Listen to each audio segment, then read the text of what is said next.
Hi, I'm Mark Fiali, and welcome to LAB415's Spotlight on Unveiling the Truth, the myths and realities of CTV or streaming TV. There is spreadsheet media planning and there's like real world media planning. And the thing about CTV is like, it looks awesome on a spreadsheet. And like the delivery is also awesome, but people don't really understand the delta between what like the targeting you can say credibly looks like on a spreadsheet and what happens in the real world.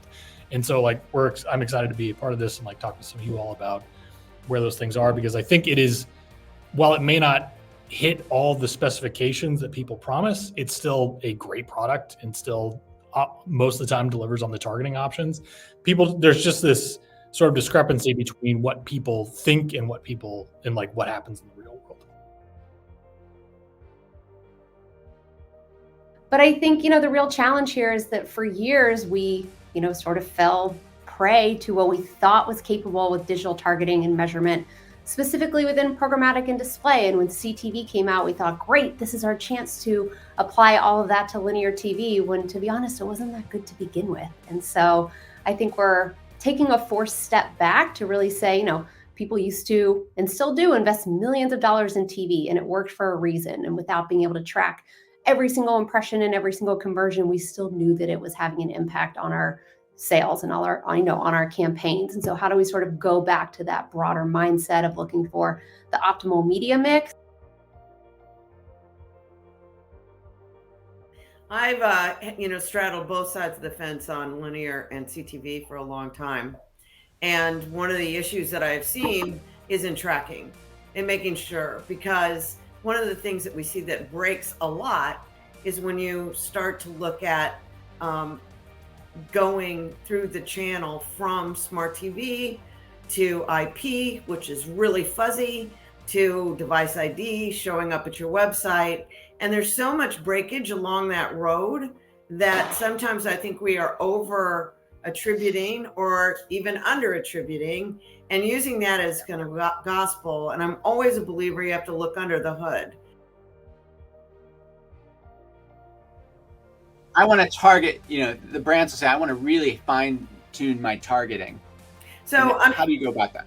Right. So we do math, right? And we say, okay, if we're trying to reach, and I'm going to make it easy, women, and those are 50% of the overall audience that we're reaching with CTV, if we don't target specifically, and then we narrow it to just women, but the cost CPM is more than double, then we go back to running it to everyone because it's ultimately cheaper. So we, so if it's not half, if it's not double, it's more than double, then it's not, the mathematics don't work.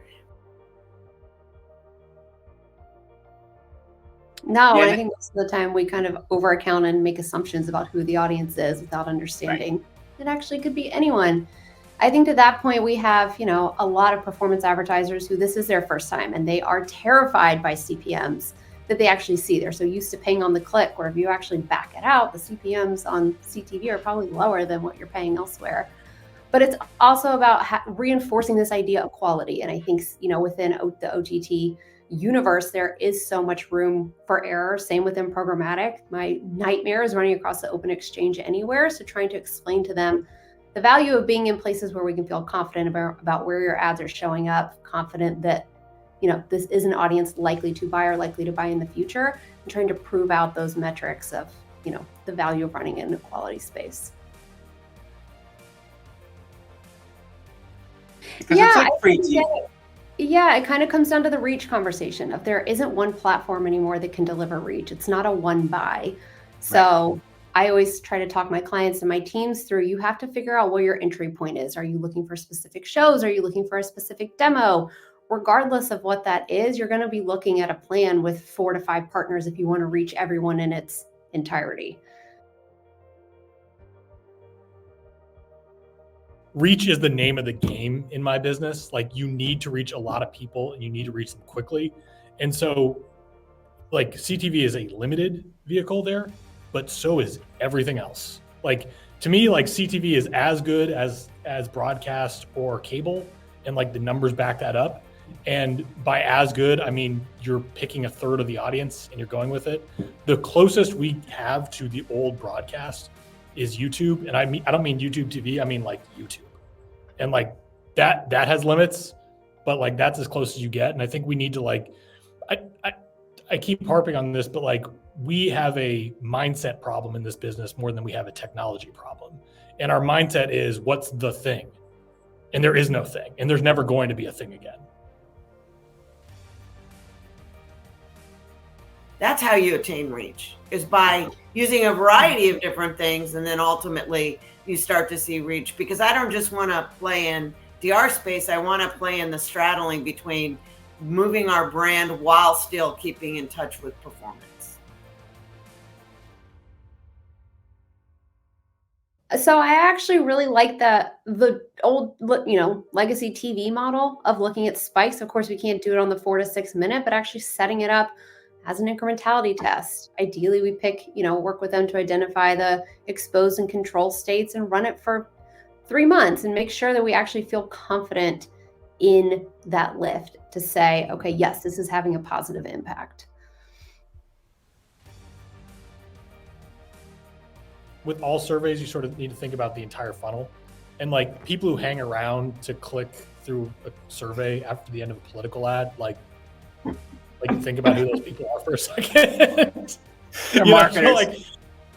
I think as all this stuff gets more diffuse and everyone here is like saying like really smart things about all these different ways to reach people, I actually think we need to simplify the data and the tracking and like go back to more like old school approaches of like, is our like brand identity growing over time?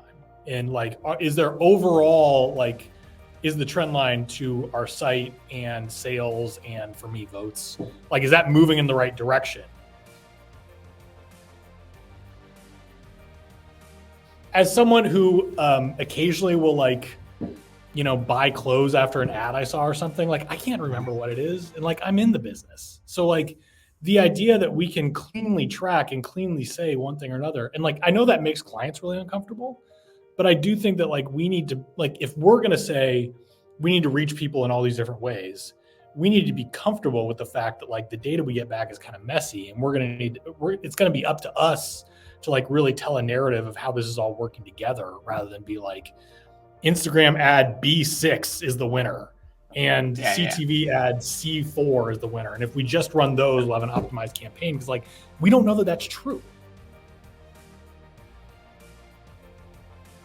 From a content standpoint, I actually think the releasing of all the shows at once will go away, because that's what's creating that spike in subscribers. They watch the show and then they drop off. Versus I think about the shows that I stream that are also on, linear TV that only air weekly. And I'm, for these 16 weeks, like that's what I'm watching every single week. And so it extends, to that point, it extends the reach, it extends your viewership, your subscribership, the shows that people are talking about. And so again, I think in almost every aspect, we're going to go back to this like old school way of watching TV in as many ways as possible. I think there's going to be more ads and you're not going to be able to opt out is my guess. Because Susan's right, like the economics make no sense for most of these companies. Right. It's a land grab right now. And they figure like once they have the audience, they will do to you what the cable companies have done to you and be like, we got you. You ain't going anywhere. Like more ads, higher cost, and bundling. And like not just bundling, but I think a blending of line. Also think that there's been massive fragmentation, and I think we're going to start to see some consolidation on the CTV side of the fence, and that will help make it a little bit easier in order to be able to, reach out to just 3 companies instead of 10 if you're trying to get to a certain audience.